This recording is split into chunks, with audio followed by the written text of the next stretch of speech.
Неделя до обяд. После тръгваме. Правим един хубав обяд с гръцките вкусоти, каламари, октоподи и моктоподи. Вече всичко е фул. Типично по-български си оставят хавлиите, правят са на разсеяни, резервации, не знам какви глупости. Нещо почна да ми втърсва и от тукашните глупости, които пренесахме от нашото море. Не знам на какви се правят. Тук има разни такива тайфи.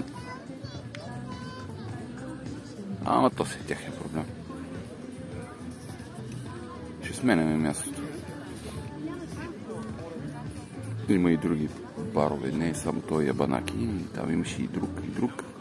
Като цяло плажа е уникален. Няма камъни. Супер.